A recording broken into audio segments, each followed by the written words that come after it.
பிராக்டிக்கலா இந்த ஆர்டிகிள் 4 மூலமா பார்லிமெண்ட் எப்படி ஒரு இந்த 4 விஷயத்துல ஒரு விஷயத்தை எப்படி பண்ணுது அப்படிங்கிறத நம்ம பார்க்கலாம். இது ஜஸ்ட் பார்த்துக்கிட்டீங்க அப்படின்னா எக்ஸாம் பாயிண்ட் ஆஃப் வியூ தானே தவிர என்ன கிடையாது அப்படின்னா உண்மை கிடையாது. ஸோ அதனால எக்ஸாம் பாயிண்ட் ஆஃப் வியூல நீங்க என்ன பண்ணிக்கோங்க அப்படின்னா இதை புரிஞ்சுக்கோங்க. ஃபர்ஸ்ட் பி ரெடி சொல்லித்தரேன். ஒரு மைண்ட் மேப்ல உங்களுக்கு சொல்லித்தரேன் பார்த்துக்கோங்க. தமிழ்நாடு அப்படின்னு சொல்லக்கூடிய ஸ்டேட்டை தமிழகம் அப்படின்னு நம்ம என்ன பண்ண போறோம் அப்படின்னா மாற்ற போறோம். Just exam point of view தான் தெளிவா பாருங்க. யாருக்கு அதிகாரம் இருக்கு?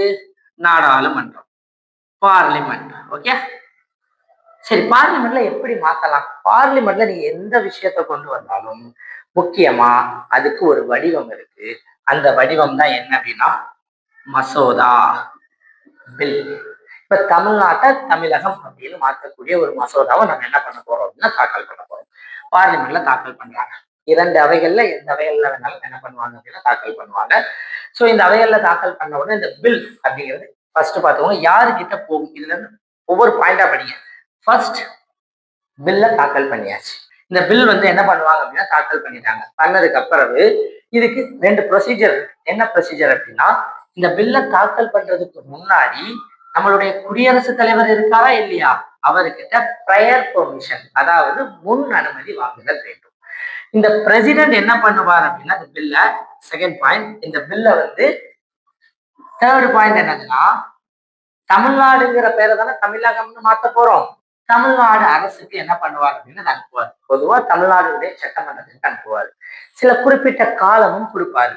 எதுக்காக அப்படின்னா நம்ம நாடு கூட்டாட்சி. குடியரசுத் தலைவர் யாரு? கூட்டாட்சி அந்த குடியரசுத் தலைவர் நமது நாட்டின் தலைவர். நம்ம நாட்டினுடைய ஒற்றுமைக்கும் நம்ம நாட்டினுடைய இறையாண்மைக்கும் ஒரு முக்கியமான காரணமானவர். அவர் எந்த ஒரு மசோதாவையும் கையெழுத்து போட்டாதான் அந்த மசோதா சட்டமா மாறும். இப்ப நம்ம தமிழ்நாடு அப்படிங்கிறத தமிழகம் அப்படின்னு மாத்த போறோம். இது தமிழ்நாட்டினுடைய இறையாண்மைக்கு பாதிப்பை ஏற்படுத்தலாம். சோ அதனால அந்த மாநிலத்தினுடைய கருத்து என்ன அப்படிங்கிறத குடியரசுத் தலைவர் அறிய விரும்புவார். அதனால என்ன பண்ணுவார் அப்படின்னு ஒரு குறிப்பிட்ட காலத்தை கொடுத்து இதுக்குள்ள உங்களுடைய கருத்துக்கள் என்ன என்கிட்ட சொல்லுங்க அப்படின்னு சொல்லுவாரு. தமிழ்நாடு அரசு அந்த குறிப்பிட்ட காலத்துக்குள்ள என்ன பண்ணலாம் அப்படின்னு அந்த கருத்துக்களை சொல்லுவாங்க. ஒருவேளை அவங்க இந்த பில்ல என்ன பண்ணலாம் அப்படின்னு சப்போர்ட் பண்ணலாம், அல்லது ஏத்துக்கிடலாம், அல்லது அந்த பில்ல அவங்க என்ன பண்ணுவாங்க அப்படின்னா எதிர்ப்பாங்க. இந்த 2ல ஏதாவது ஒண்ணு நடக்கும். ஒருவேளை அந்த குறிப்பிட்ட காலத்துக்குள்ள அவங்க எந்த பதிலும் சொல்லல அப்படின்னா குடியரசுத் தலைவர் அவருடைய வியூ என்னவோ அதை தான் என்ன பண்ணுவார் அப்படின்னா ஏற்றுப்பாரு. ஸோ ஃபர்ஸ்ட் என்னது 2 வியூ. முதல்ல ஒரு வியூ கொடுக்குறாங்க. தமிழ்நாடு அரசு வேணும்னு சொன்னாலும் சரி வேண்டாம்னு சொன்னாலும் சரி அது குடியரசுத் தலைவரை கட்டுப்படுத்தாது. ஒருவேளை அவங்க எதுவுமே சொல்லாட்டா